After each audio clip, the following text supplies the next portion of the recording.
మన local channel కాక మహిషపట్నంలో ఏకైక లోకల్ ఛానల్ మన బిఎన్ఎస్ టీవీ.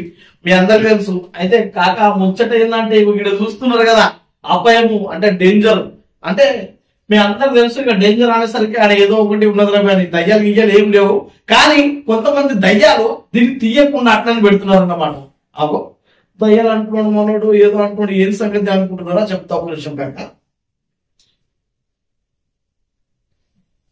ఇది కాక ఇది కుబీర్లో ఉన్నటువంటి ఎంపీపీఎస్ స్కూల్ కాక. ఆల్రెడీ శీతల వ్యవస్థలో ఉన్నది కాక ఇది. అయితే దీన్ని దాదాపు 2 సంవత్సరాల నుంచి ఇట్లా మూసేసి ఉంచిండు. ఇది ఎప్పుడైనా పడిపోవచ్చు కాక. కానీ దీని గురించి పట్టించుకుంటే ఎవరు లేడే. ఓలకు పోయి అడగాల, ఓలు మాట్లాడాలా. ఇప్పుడు చిన్న చిన్న పిల్లలు గుడుసుడు లేక కాక ఈ పిల్లలు ఇక్కడ ఆడుకుంటున్నారు. పుసుక్కని ఒక 2-3 కింద పోయిందనుకో ఈ బిల్డింగ్ కింద, అప్పుడే ఆ బిల్డింగ్ పడ్డదనుకో ఎట్లా పరిస్థితి కాక. ఈ ముక్క గురించి మన ఆయన పెద్ద మనిషి ఆడ హెడ్ మాస్టర్ ఉంటాడే కదా, హెడ్ మాస్టర్ ఏం చేసిండు, ఎంఈఓ గారికి ఒకటి, డిఓ గారికి ఒకటి, కలెక్టర్ గారికి ఒక లెటర్ కూడా రాసిండు. ఆయన తప్పేం కాదు, ఆయన పైన చేసిండు. అంతకాకుండా కంప కూడా పెట్టేసిండు, ముళ్ళు పెట్టేసిండు, పోరాడు పోద్దని. మరి ఎంఈఓ గారికి ఫోన్ చేసినా నేను, సార్ ఏంది పరిస్థితి ఆడ ఆల్రెడీ అంత నీళ్ళు ఇంతకు ముందు ఒక బిల్డింగ్ పడి 2-3 పిల్లలకు దెబ్బ జరిగింది కదా, మళ్ళీ ఈ బిల్డింగ్ కూడా పడితే పరిస్థితి ఎట్లా అని అన్నా. సార్ ఏమన్నాడు, నేనేం చేయాలి, డిఓకి పంపించిన మన చేతిలో ఏం లేదన్నాడు. చూసిందా హెడ్ మాస్టర్ ఏమో ఎంఈఓ అన్నాడు, ఎంఈఓ ఏమో డిఓ సార్ అన్నాడు. ఇక డిఓ సార్ మీకు తెలుసు, ఇక డిఓ ఏమంటాడు, కలెక్టర్ చేతిలో ఉన్నది నా చేతిలో ఏమున్నది అని అంటాడు. అంటే ఈ విధంగా దాన్ని చూసి చూడనట్టు పట్టించుకునేలాగా ఉండి అది ఏదో ఒక రోజు పడుతుంది, ఎవడో ఒక పిల్లడికి ఏదో అవుతుంది. అప్పటిదాకా వీళ్ళు ఏం చేయరు. ఎందుకంటే నేను ఈ బుక్ ఎందుకు అంటున్నా అంటే మిత్రులు, ఇక్కడ చూడండి ఆల్రెడీ మనము ఇక్కడ చూడండి, ఈ పిల్లోడి కారు చూడండి, కారు మొత్తం డ్యామేజ్ అయిపోయింది. అంటే ఆ స్కూల్లో కాదు మిత్రులు, ఇది అంతని గ్రామంలో ఉన్నటువంటి అక్కడ శీతల వ్యవస్థలో ఉన్నటువంటి ఒక పాఠశాల. ఇక్కడ నేనే ఇక్కడ ఉన్నటువంటి పిల్లడు మొత్తము కారు నుజ్జు అయిపోయింది ఇట్లా స్కూల్ బిల్డింగ్ పడి. ఈ స్కూల్ బిల్డింగ్ పడ్డప్పుడు కాక అక్కడ అదే రోజు ఏదైతే మనకు ఒక్క నిమిషం మిత్రులారా, బడిబాట ప్రోగ్రామ్ ఉండే మిత్రులారా, ఆ బడిబాట ప్రోగ్రామ్ లో అక్కడ ఉన్నటువంటి టీచర్లు ఆ పిల్లలను పిలుచుకొని అక్కడ ఫోటోలు ఆ బుక్స్ ఇచ్చేసి వెళ్ళిపోయిన తర్వాత కొద్దిసేపటికి ఈ బిల్డింగ్ ఎక్కడ పడ్డది. కానీ పట్టించుకునే నాదులు లేడు.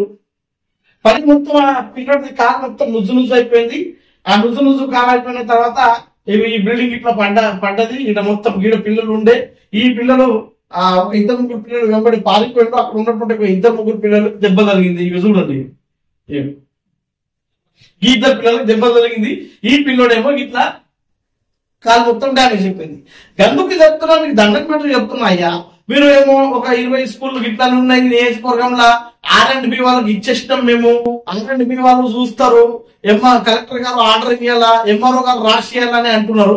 దయచేసి చెత్త పథకాల మీద, చెత్త పనుల మీద మీరు డబ్బులు వేస్ట్ చేయకుండా, ఇది చాలా ఇంపార్టెంట్. ఎందుకంటే పిల్లల భవిష్యత్తుకు సంబంధించింది.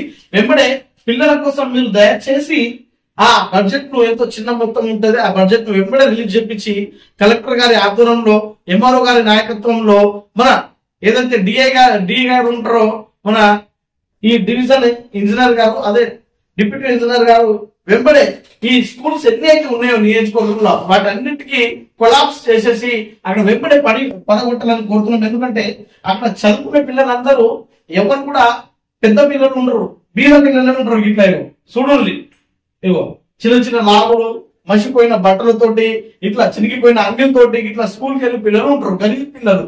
ఇట్లా ఈ పిల్లల మీద మీరు దయ ఉంచుంది, జాతి ఉంచుంది. ఇక్కడ చూడండి, ఈ టీచర్లు ఎవరికి ఆ స్కూల్ తీసుకుపోయిండు, పడగొట్టిండు. బిల్డింగ్ పడగొట్టలేంటే వీళ్ళు పడగొట్టలే, బిల్డింగ్ పట్టది. పట్ట తర్వాత ఏం చేస్తామయ్యా, ఇక వాళ్ళ తల్లిదండ్రులు పాపం కూలి నాలుగు చేసుకుని బతుకుంటలేరు. శీతల వ్యవస్థలో ఉన్న పాఠశాల భవనం అని ముందే పేపర్లు ఇచ్చిండు.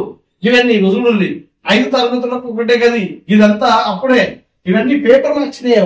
అయినా కూడా వీటన్నిటి గురించి పేపర్లో వచ్చినా దేంట్లో వచ్చినా కూడా పట్టించుకోలేదు. లాస్ట్ బిల్డింగ్ పడ్డ తర్వాత అధికారులపై బండి పడుతున్న స్థానికులు అప్పుడేం గడ్డి బీకిలా ఇప్పుడు వచ్చి స్కూల్ పడగొడుతున్నారు అని. ఆ పరిస్థితి రానియద్దంటే వెంబడే అక్కడ ఉన్నటువంటి నియోజకవర్గంలో ఉన్నటువంటి అన్ని స్కూళ్లను వెంబడే తీపియండి. చాలా ఇబ్బంది అవుతుంది, మళ్ళా ప్రాణాలు పోయే పరిస్థితి ఉంది. గవర్నమెంట్ కు కూడా చెడ్డ పేరు వస్తుంది. వెంబడే అక్కడ ఉన్నటువంటి స్కూళ్లను తీపియాలని కోరుతున్నాము. అక్కడ జరిగిన తర్వాత మనం ఏం చేయలేము. దయచేసి శిథిల వ్యవస్థలో ఉంది అక్కడ పాఠశాల. కుబిన్ తో పాటు చాలా ప్రదేశాల్లో కూడా స్కూల్స్ పడిపోవడానికి వచ్చినాయి. కాబట్టి వెంబడి ఈ స్కూల్స్ ను తీపిస్తారని కోరుకుంటూ సెలవు తీసుకుంటాం.